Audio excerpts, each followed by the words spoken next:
अनेक उदाहरण ऐसे हैं जहां संतों के शरीर के जिनको विकार कहते हैं, अशुद्ध अंश कहते हैं, वे भी दिव्य गंध से युक्त हो जाते हैं।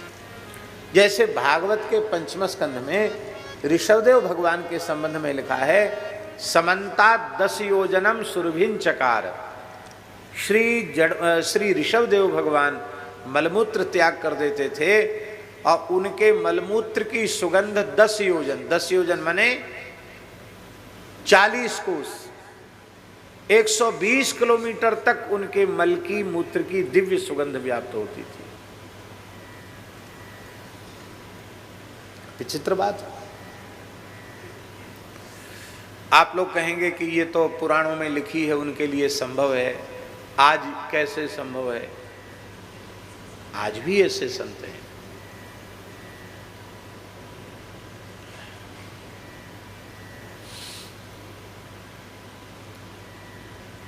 मध्य प्रदेश में छतरपुर एक जगह है। छतरपुर के क्षेत्र में एक संत थे, उनका नाम था श्री शरीर बाबा। नाम सुना होगा आपने भी, शरीर बाबा। उनकी समाधि भी है। बहुत अच्छे संत थे। वैसे वे ब्राह्मण देवता थे, शायद मास्टर भी थे अंग्रेजी शासन में, और राम नाम का जप करने लगे। राम नाम जपते जपते जपते जपते देहाध्यास की निवृत्ति हो गई। लोगों ने सोचा ये पागल हो गए, पर वे जीवन मुक्त पूर्ण सिद्ध हो गए। जड़ भरत जी की अवस्था, ऋषभदेव जी की अवस्था उनको प्राप्त हो गई। मस्त रहते थे। किसी ने कपड़ा उड़ा दिया तो ओढ़ लिया, उड़ाने वाला उड़ा गया, उठाने वाला उठा ले गया। कंधे पे कपड़ा है और गए तो गिर गया तो गिर गया, उनको उठाने का कोई प्रयोजन नहीं। कभी कपड़ा है तो कपड़ा, नहीं तो दिगंबर। सत्य घटनाएं उनके जीवन की। वे छतरपुर के क्षेत्र में ही कहीं जंगल में पड़े थे, नंग धड़ंग। तो किसान लोग उधर से गए। सर्दियों के समय गेहूं के खेत में पानी लगाते हैं, रात में प्राय देखा होगा किसान जो सर्दियों में गेहूं में पानी देते हैं। तो किसान वहां से संजाकू पानी देने के लिए निकले तो उन्होंने देखा कि बाबा पड़े हैं, ठंड खूब है। उनके मन में दया आई कि चले बाबा को थोड़ा सा, कपड़ा तो है ही नहीं बाबा पे, जंगल में पड़े हुए हैं बाबा, इनको थोड़ी आंच बरा दें तो कम से कम अग्नि की गर्मी से ठीक रहेगा। उन लोगों ने लकड़ी इकट्ठी करके धूना जला दिया और वो तो चले गए। बाबा पड़े थे, पड़े पड़े उन्होंने हाथ पैर घुलाए होंगे तो दोनों पैर धधकते हुए अग्नि में रख दिए। और किसान वहां से लौट के जब सुबेरी टाइम भोर में जब रात को पानी लगा के किसान लौटे तो उन्होंने देखा तो बाबा के दोनों पैर जल गए, हड्डी तक जल गई। कोई व्यक्ति बुद्धि के प्रयोग से इस बात को समझ नहीं सकता। तो किसानों ने कहा बाबा तेरे सबरे पाम जल गए, पाम जल गए तुम्हारे। बाबा बोले ना हमारा हाथ है ना हमारा पांव है, जलेगा क्या? हमारा कुछ नहीं जला। अब वो तो देहाध्यास उनका समाप्त हो गया था। मैं हाथ पैर वाला हूँ ये उनको स्मृति ही नहीं थी। बोले जिसके पैर होंगे उसके जले होंगे, हमारे ना हाथ है ना पैर, हमारा क्या जलेगा? उन्होंने ये कहा। अब बेचारे किसान आदमी क्या समझें कि बाबा ब्रह्मज्ञान बोल रहे हैं। वो तो चले गए, बाबा तो बाबरो है और सबरे पाम जराए लिए, रे राम राम, बड़ो बुरो भयो। कुछ दिन बाद फिर वो दूसरा पानी लगाने के लिए खेत में आए। उन्होंने देखा बाबा घूम रहे हैं, उनके नए पाम उगे आए, एकदम नए पैर निकल आए बाबा के और घूम रहे बाबा।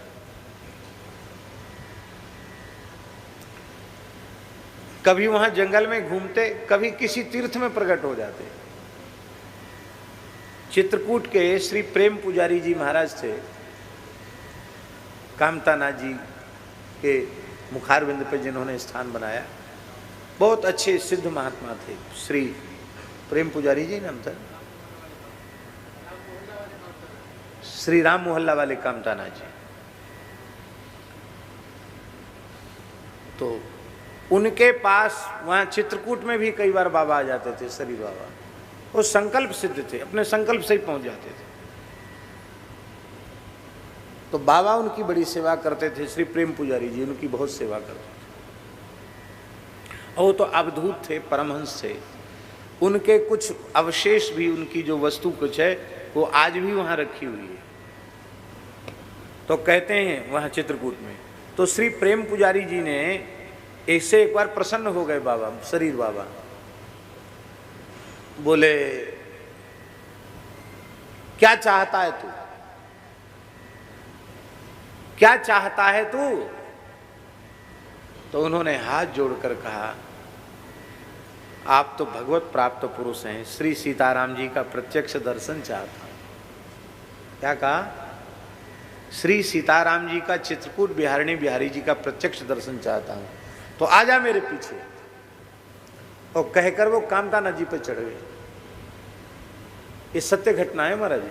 और प्रेम पुजारी जी भी चढ़ते चले गए, ऊपर एकदम गए तो प्रत्यक्ष उन्होंने देखा एक विशाल वटवृक्ष है और उसी पर सुंदर झूला पड़ा हुआ है।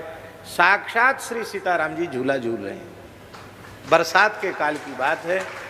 और इसके बाद वो प्रेमावेश में मूर्छित हो गए, बाबा अंतर्धान हो गए। इस घटना का शायद सबको पता नहीं है, लेकिन ये सत्य घटना है। शरीर बाबा के प्रति उनका पूर्ण गुरु भाव था और उनकी कृपा से उनको सीताराम जी की झलक चित्रकूट में मिल गई। ऐसे संत थे। छतरपुर का राजा, राजवंश तो अब भी है, उसमें तो रियासती जमाना था। तो छतरपुर का जो राजा था उसके महल में पहुंच गए बाबा, घूमते फिरते, अवधूत थे, पहुंच गए। राजा बड़े भक्त थे, नाम क्या था मैं नाम भूल रहा हूं, उस समय के जो राजा थे, मर्दन सिंह या क्या ऐसी कुछ नाम था, नाम भूल रहा हूं। बाबा को प्रणाम किया, प्रणाम किया तो हैं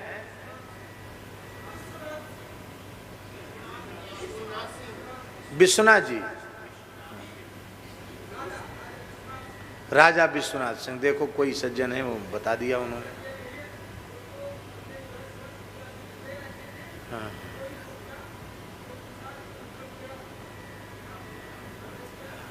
बैठ जाओ बैठ जाओ। वाह, देखो एक ऐसे ऐसे कहाँ कहाँ से लोग आके श्रवण करते हैं। तो वहाँ जो है वो राजा ने प्रणाम किया, विश्वनाथ सिंह जी ने भीतर ले गए, महल में ले गए। तो महाराज आज्ञा करो सेवा। उन्होंने कहा महाराज यहाँ बैठो। वो सिंहासन बिछाया था उस पर नहीं बैठे, ऐसे कालीन बिछा था राजमहल में, वहाँ कालीन पे ऐसे बैठ गए जैसे डोल डाल करने शौच के लिए बैठते हैं, वैसे बैठ गए। और बैठ के उन्होंने मल त्याग कर दिया गलीचे पे। और बोले उठा, सेवा पूछ रहा था क्या सेवा करें, उठा इसको। राजा इतने श्रद्धा, उन्होंने हाथ से उठाया। बोले इसको दीवार पे थाप दो, कंडा बनेंगे इनके, कंडा थपेंगे कंडा। और आश्चर्य की बात है कि उनके उस मल को ऐसे रख के किया, कंडाई हो गया, उनके मुंह से कंडा निकला और पूरा महल दिव्य सुगंध से गमगमा उठा।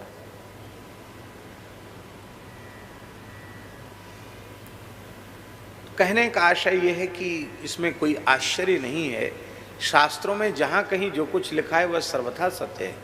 हमने अपने जीवन में सबसे पहले शरीर में सुगंधि का अनुभव पूज्य स्वामी श्री शरणानंद सरस्वती जी महाराज का, जब वो ब्रह्मलीन हुए तो हम वहीं उपस्थित थे, बरुआ सागर स्वर्गाश्रम में ही। तो हमने ये देखा, उनके श्रीअंग को जब स्नान कराया गया समाधि के पूर्व, तो उसमें हम भी उपस्थित थे, क्योंकि हमारे प्रति उनका बहुत स्नेह था, इसलिए अत्यंत निकट हम उस परिकर में, छोटी अवस्था होने पर भी हमको सौभाग्य मिला भगवान की कृपा से। तो दूसरे की बात हम नहीं जानते, हम अपना अनुभव सुनाते हैं कि उनके शरीर को स्नान कराते समय ऐसे ऐसे जो किया, उसकी सुगंध कई दिनों तक, हाथ की दिव्य सुगंध गई नहीं। ये बात मैंने पूज्य गुरुदेव भक्तमाली जी को सुनाई थी, तो महाराज जी ने कहा कि जो भगवत स्वरूप हो जाते हैं उनका प्राकृत देह भी भगवत चिंतन की महिमा से दिव्य हो जाता है। महाराज जी ने पूज्य पंडित श्री गया प्रसाद जी महाराज, गिरिराज जी वाले बाबा सरकार, उनके जब कुछ अस्वस्थ थे, भगवत धाम जाने के कुछ समय पहले की घटना है। तो एक मल ऐसा होता है कि जो चिकित्सकों के अनुसार काला मल, वो मृत्यु का सूचक होता है कि अभी शरीर ज़्यादा रहेगा नहीं, क्योंकि शरीर मल पर टिका हुआ है।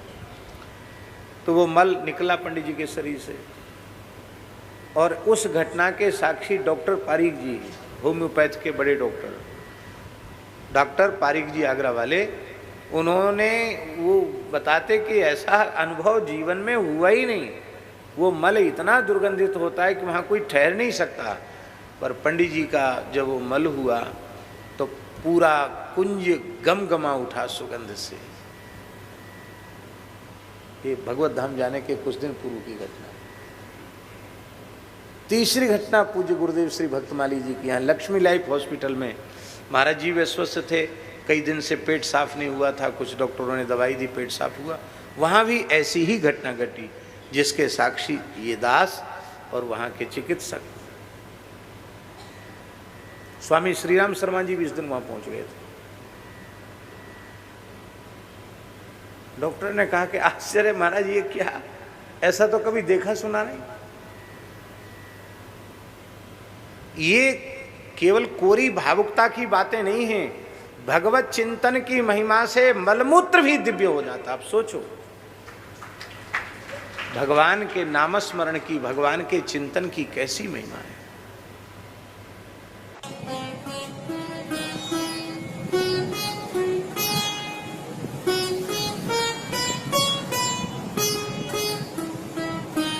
श्री सीताराम प्रतिदिन सत्संग एवं दर्शन के लिए श्री महाराज जी के ऑफिशियल चैनल को जरूर सब्सक्राइब करें।